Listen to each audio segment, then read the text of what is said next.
Hello, my friends, and welcome. Today we have some of the outstandingly great news, as you may see on this fire detection satellite image. Yes, this is the Russian Novorossiysk port that was hit several of the times the last night. Ukraine really nailed it using not the drones but missiles.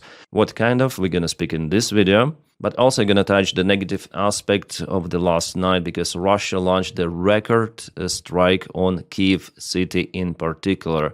Many of the ballistic missiles, many of the hypersonic missiles, drones, everything of that hit even civilian infrastructure, multi-story buildings where people were just sleeping. It was very loud. There are numerous reports, numerous videos shown that Russia really conducts those war crimes hitting civilian infrastructure, including power plants and really critical infrastructure of Ukraine. And unfortunately, there are some of the life losses. Well, let's start from Novorossiysk. Well, to avoid restrictions of this platform, I'm gonna show you just still images. I'm sorry for that. If you want to watch videos of kabooms, I'll put them on Telegram channel in a video description just below. Telegram just has low censorship together with platform X.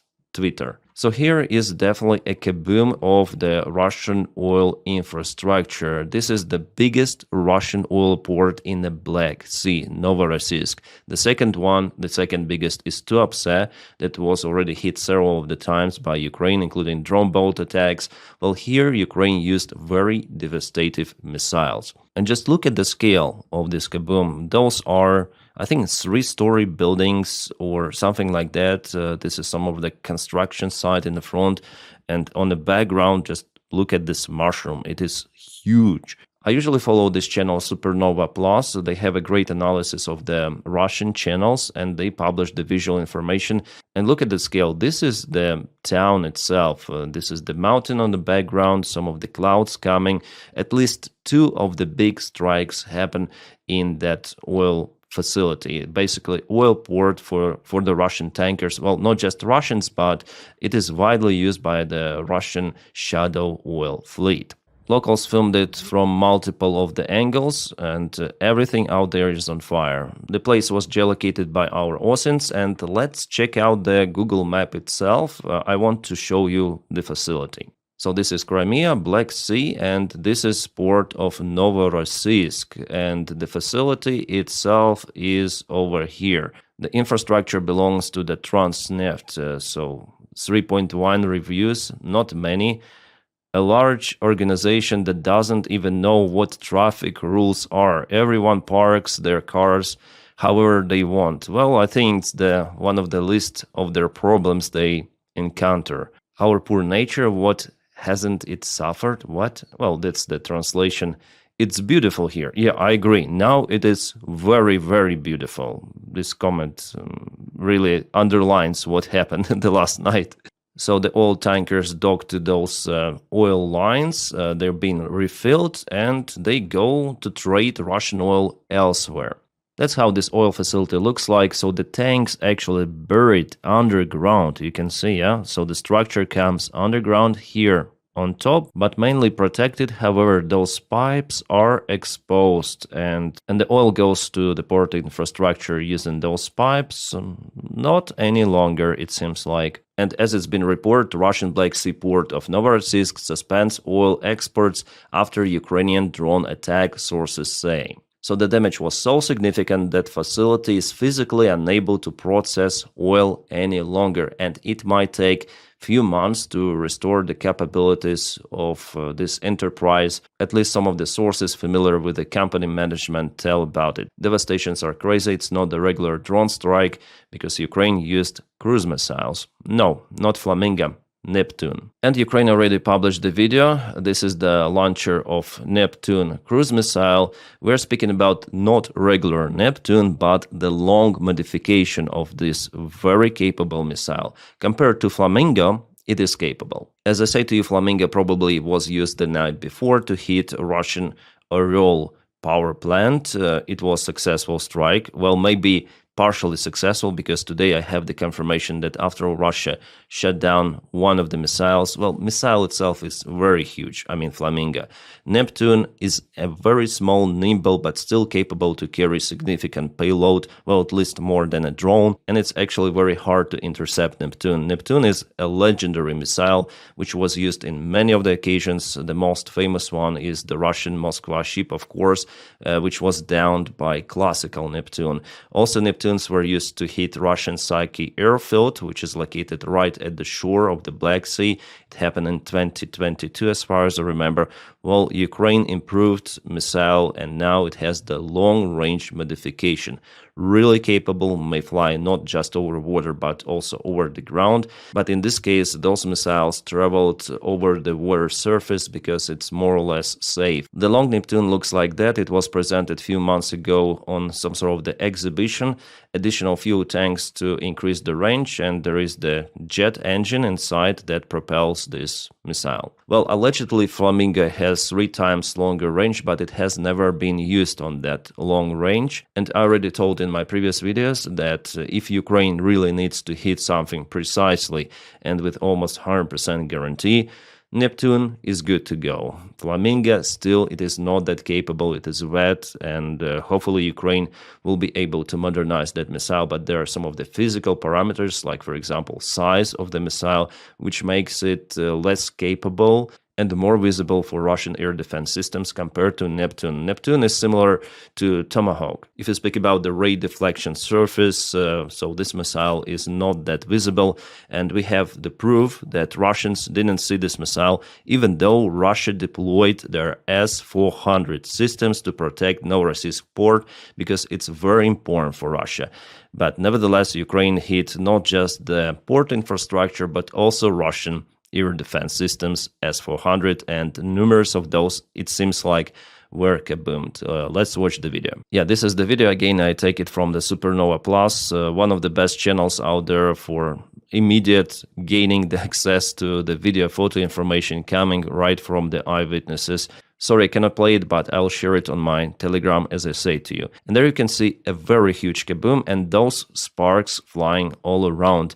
This is the sign of the rocket fuel. Usually we see that firework, then air defense system is hit, some sort of the Buk or maybe S-300. S-400 as in this case, and let's find out what it was out there, because there is the mall and some of the tower. Yeah, the mall is a little bit yellow, kind of the big building. Let's go to the Google Maps. I really like to have this map analysis. I'm a map guy, so not just this oil infrastructure was hit. For the mall, we should go over here. It's called Lenta, Giper, Lenta Plaza or Mall, something like that. Also, you see yellow building. This is the road, exactly the same building. And here is this tower, yeah, that we saw in the background on this image. Yeah, looks like everything fits. The building and the tower and the big kaboom. So let's see what is there behind. We need to travel a little more, a little more. Oh, what is this? Some sort of the military base. Nice. And let's go a little more. Oh, nice. This is the air defense system, guys. S-400. Those are the launchers. You can see, yeah, this is the shadow coming. So the sun shines from the south here, creating this shadow, and those are the vehicles of S-400 systems. And why it's S-400? Because the radar itself is definitely from S-400, a big one, yeah? And oh, we have even more of the S-400 systems. Let's calculate how many we have. 1, 2, 3, 4, 5, 6, 7, 8. Well, I guess that at least partially we may speak about the kaput of those systems. Oh, by the way, one more radar is over here. So just imagine the significant air defense capabilities that Russia has in Novorossiysk, and still they were not able to intercept those cruise missiles because they fly very low and they were out of the radar coverage. And what they've done, what Ukraine done, it kaboomed the S-400. Well, what was hit exactly, we don't know how many of those systems were hit, but for sure there were multiple of the explosions, not just one, because eyewitnesses filmed the video one big kaboom, then the other one, and continuous fire. So definitely Ukraine bullseye this facility as well. Well, some of the air defense could sustain minor damages. Some of the air defense could be intact because, after all, they're not placed one on top of each other. Yeah, there is some sort of the distance, but significant damage is done. I'm waiting for satellite images to confirm the data, and I'm sure that they will be provided in the coming days. And again, go northbound. So here is this hypermart, and it was filmed from this sort of the angle, yeah. Also in internet there are multiple of the videos, like for example eyewitnesses film the same kaboom from those residential buildings. So why Novorossiysk is so important for Russia? Because it is one of those ports that Russia may use for the oil exports during the winter time. You see, Russia itself is big, it has access to numerous of the waters, but they mostly freeze during the winter time. That's why for Russia it's important to get the access to the warm waters of the Black Sea.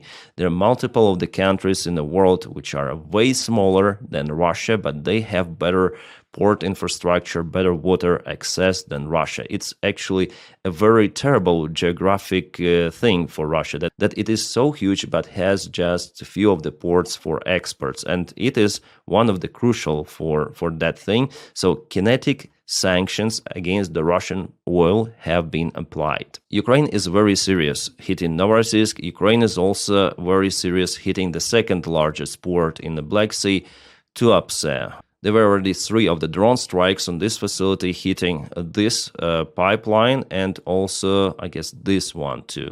There were 2 sea drone strikes, one strike using drones, and recently Flamingo missile was launched, but Flamingo, it didn't aim directly to this infrastructure, it hit just the beach over there.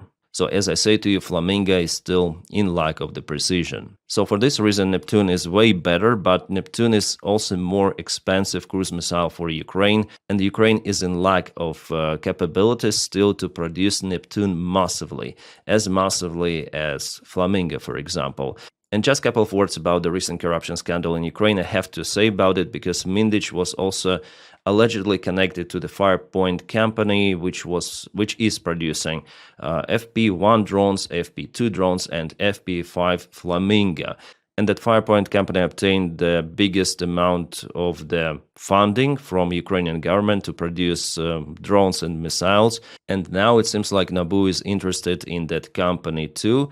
New York Times published some of the accusations against that company. I even filmed a video saying that those accusations for now are early to tell. There's no evidence that they were involved, really, this company is involved into corruption schemes, but it could be uncovered in the future. So as for me, as for the side viewer, yeah, I would like to see more funding for Neptune missile project, because reviewing the operation of Ukraine using those missiles, Neptune has almost 100% accuracy. So compared to Flamingo, Neptune is good to go. Yes, it has, again, lower range compared to Flamingo, but Flamingo has never ever been used for 3,000 kilometers yet. I think that the maximum it flown to Tuapse, which I showed you, and also to Orel, and that is not that far away from Ukraine. And the longer the range, the less precision you have.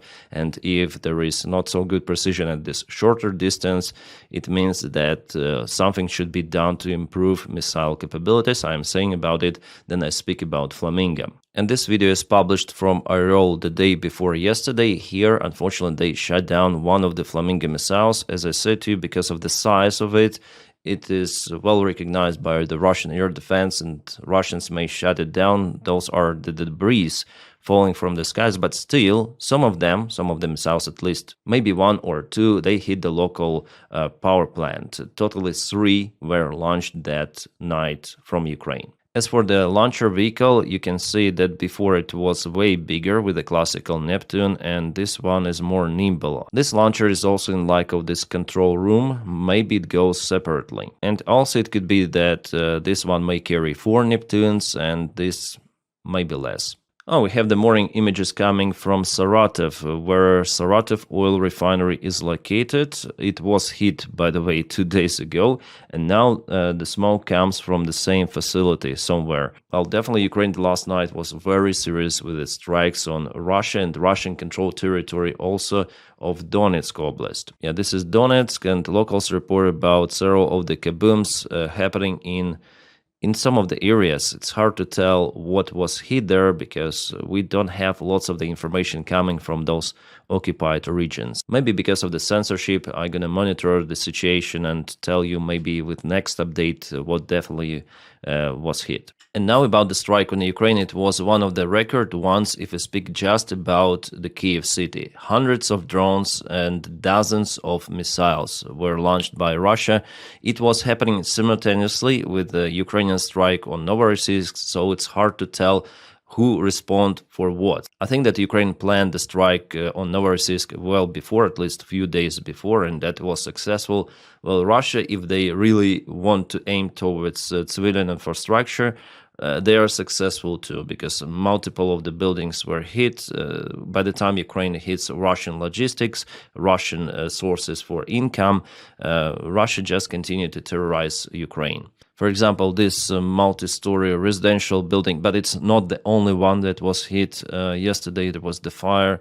There is one more building that was hit, one more separate, and as I told you, also TATS, so it's the thermal power plant, was hit as well. So there are blackouts after the strike, plus lack of heat and water. Russia wants to make living in big cities of Ukraine not possible. Ukraine officials are now looking maybe even to evacuate part of Ukrainian population from the big cities to the smaller ones if locals agree for that, because there could be a humanitarian catastrophe even in capital city of Ukraine. And one more residential building hit. From what I counted, around 5 were hit for sure, judging on those images, pictures coming, maybe even more, because not everything is published. This is not some sort of the military facility, just someone's apartment, and it's gone. For this hour, 5 of the persons reported to be unalive because of the Russian strike. The Reuters journalists filmed everything on their camera, and they also filmed the interception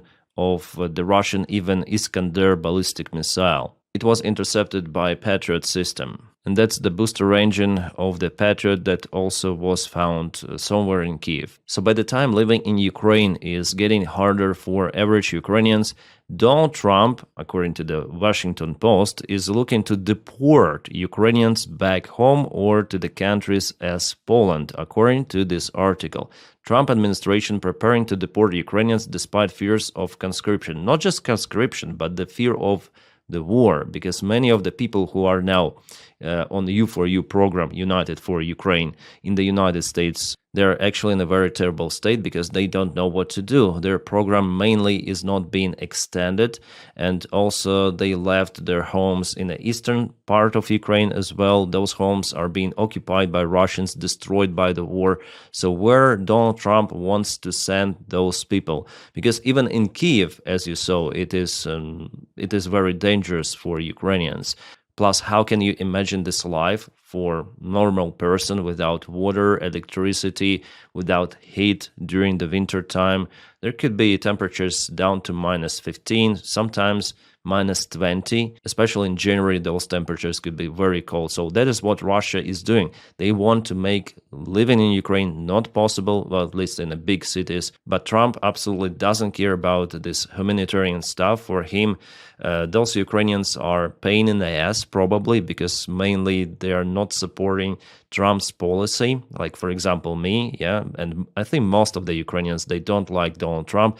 And that's the main reason, I think, for him to deport Ukrainians. Because actually, even now, Russians may apply for political asylum to United States of America, and they have higher chances, actually, than Ukrainians to obtain the asylum. So, of course, this policy is broken. There is disrespect to Ukrainian people as the class of people who suffer because of the war, who might be suffering because of this deportation. But Donald Trump, he's inhumane. he doesn't really care. As I told probably in the previous emotional video, that for Donny, aggressor and victim, they're equal. Who is more stronger wins. He doesn't have this morale. So I'm happy actually that I'm not in the United States of America. Otherwise, I would face huge issues with U4U program. And I cannot imagine, people with the kids and whose households were demolished or occupied. Now they will receive some deportation notice, and here in the article they say that Trump may use even military airplanes to deport Ukrainians, as he did already with some of the illegal immigrants. But they actually went to United States illegally. They applied for official U4U program, and Donald Trump just cancels it and he deports everyone to the war zone. Crazy. So guys, as usual, we have good news, bad news, but I'm very impressed about Ukrainian strike on Russian Novorossiysk port. It really plays the great role for the Russian oil export. It is outstanding, honestly. Yeah, it is great. And later on, I'm going to update you with another video relative to the frontline updates. Of course, I'm going to record at least 2 of the videos now per day because we have lots of the news coming. And guys, if you want to support the job that I do here on my channel, you're very welcome to follow me on Patreon. The link for it is in the video description right below. And you may also join the membership of the channel by pressing the join button somewhere over here. And thank you so much for it, because you make this content possible. I rely on you because usually, I have some issues with YouTube monetization, and even my 2 recent videos were restricted. That's why I try to avoid those restrictions, but always something is wrong with that one. So thank you for supporting my job on Patreon. And if you don't have this opportunity, you may just press your like to the video and also subscribe for the channel to propel a video in YouTube algorithms. You make this content more popular, and thank you for that as well. My friends, I wish you all a peaceful sky wherever you are, and have a great time.